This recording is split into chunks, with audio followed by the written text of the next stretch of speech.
Okay, here we have the PowerLead LED projector, which I received from PowerLead in exchange for an Amazon review. I have no affiliation with the company. They just wanted me to review their projector for them. And here we go. So here's the box. It's got a very kind of soft touch to it. Pretty nondescript box. Here's all the specifications. The other side of the box is relatively the same, missing the PowerLead logo though. And the other side here shows all the formats that can be played. And let's open it up.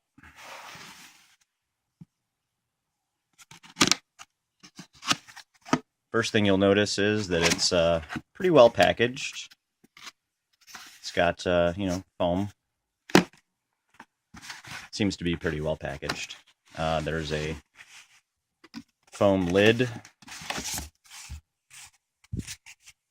And I've already taken all the plastic off of everything, just so that doesn't take forever and you don't hear a ton of crinkling sounds. It does come with a remote control.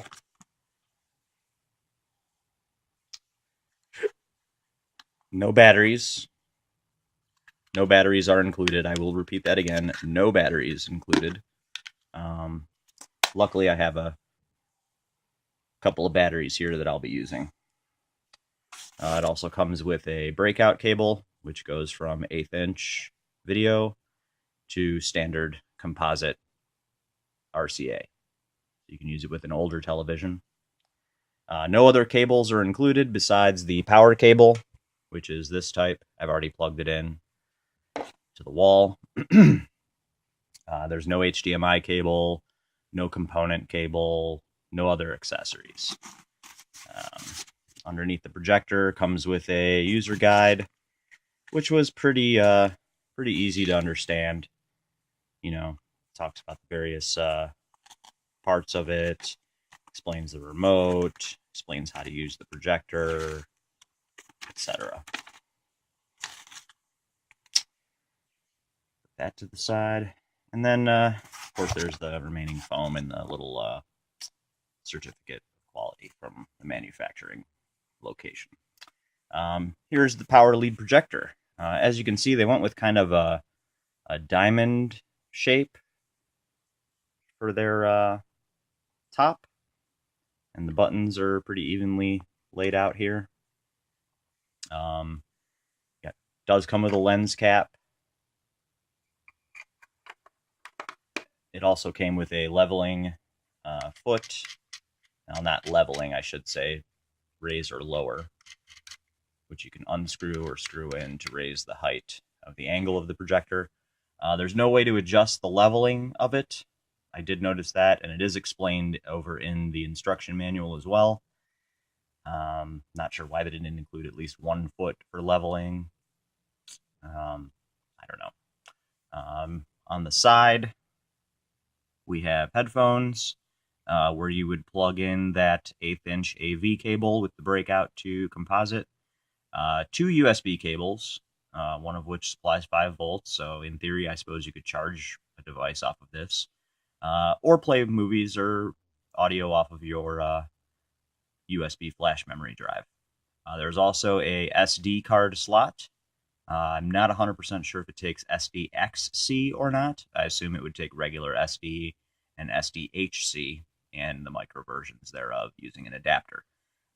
There's your HDMI port.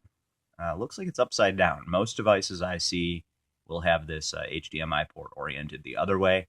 Doesn't really matter to me. I actually kind of prefer the other way because, gravity will pull down. And if there's more surface area here, if this area is up top, it'll be less likely to pop out. But again, that's all based on user preference. On the rear, we have a standard DB15 VGA port and the infrared sensor. Some venting.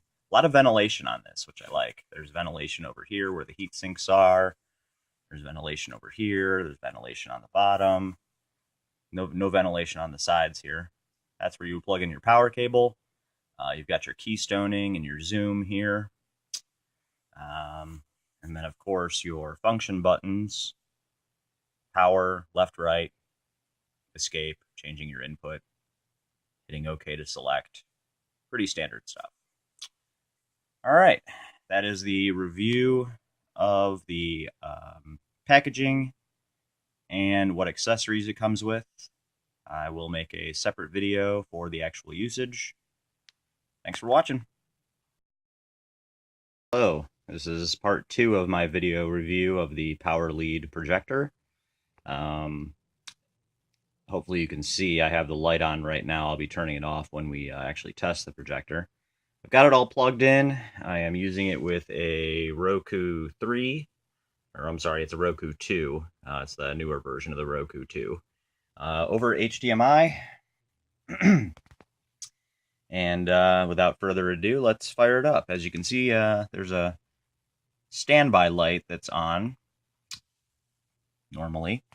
And we'll use the remote control to power it up.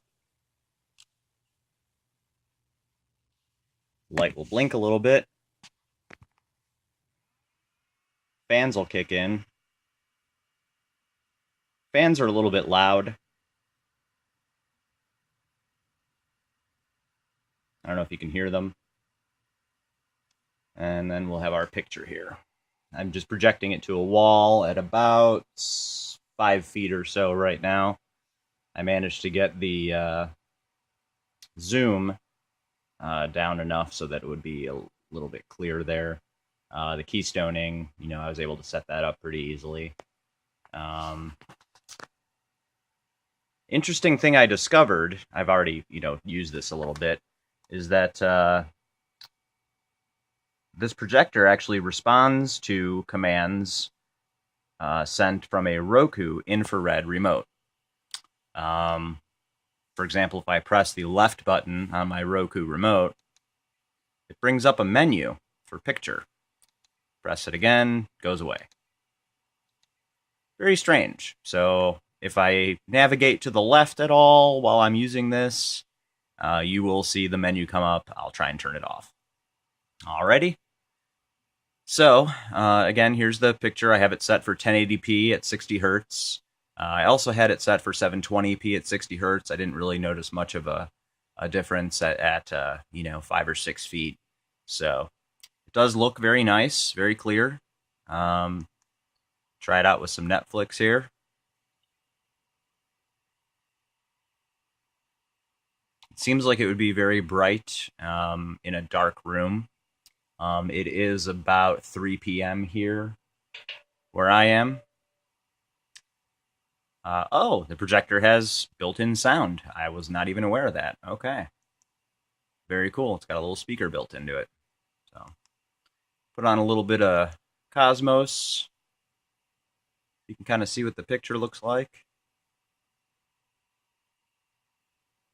Excuse my internet speed. I apologize. It'll load up.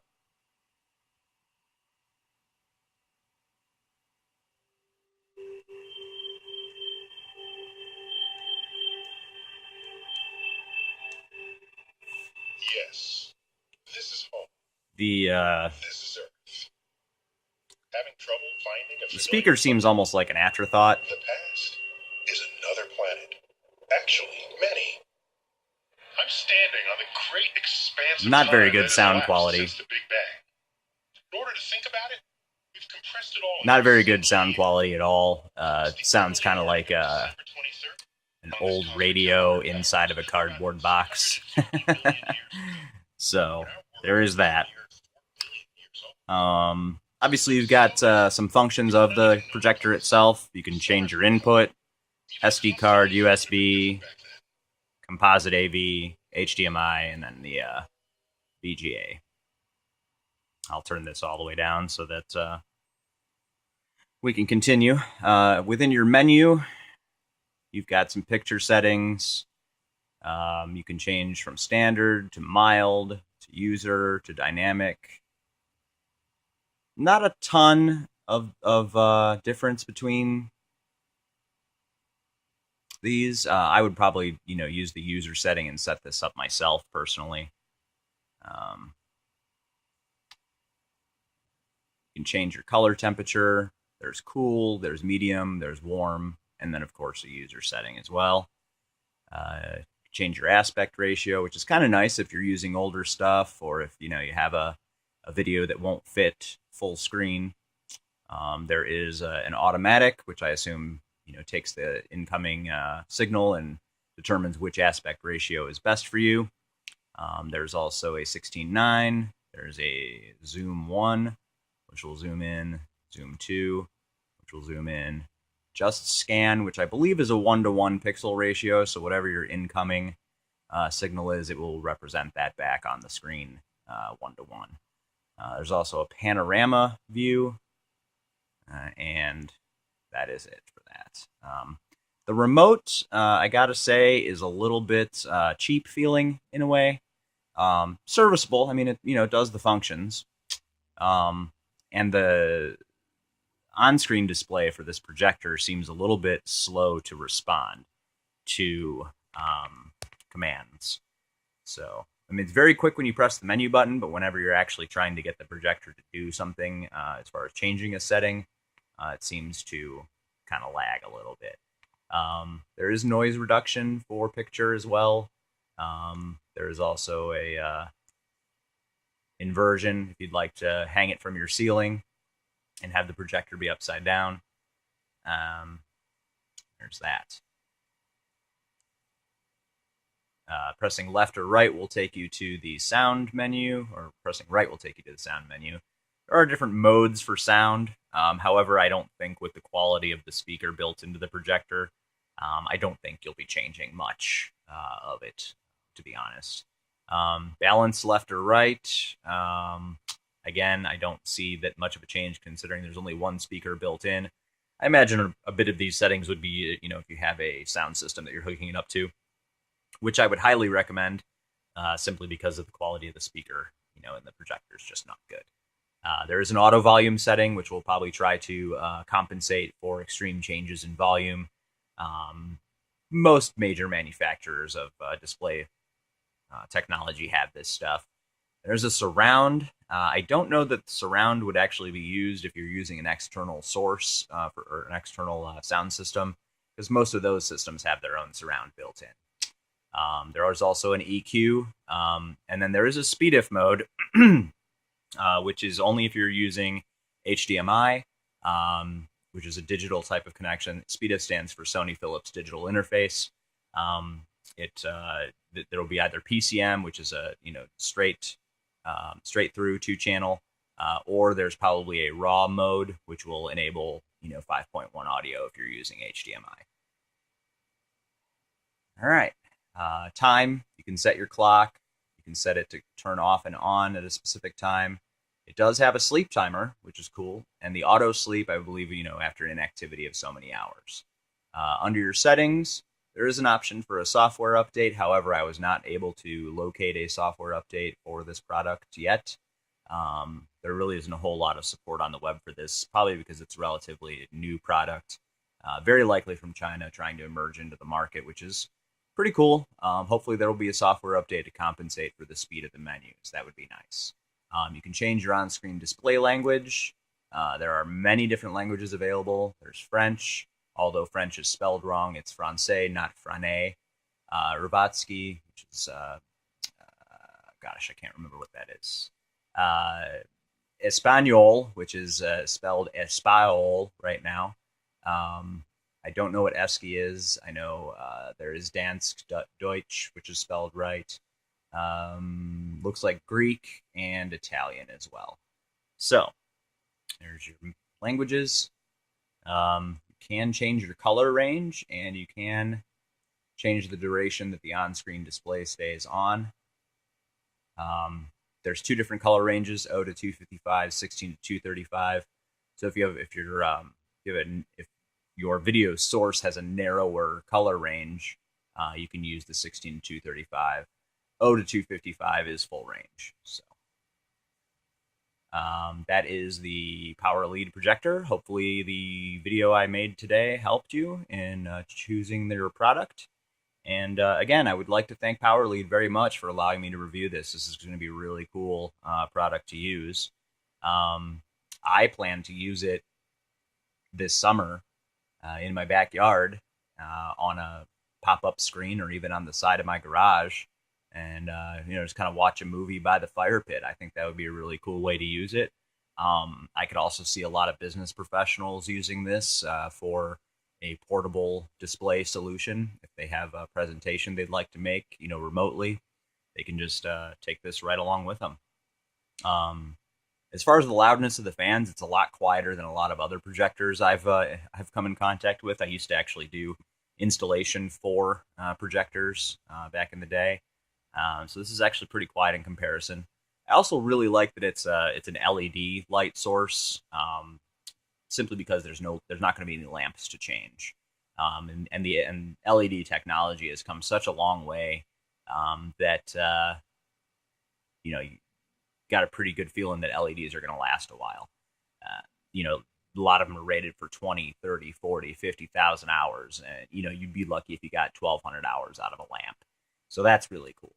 I've had this on for a little while. There's a considerable amount of heat coming from this heat sink vent over here. I imagine that's probably from the high-powered LED. This particular LED is actually rated for 30,000 hours. It's got a contrast ratio of 1,000 to 1. It claims 1,000 lumens of brightness.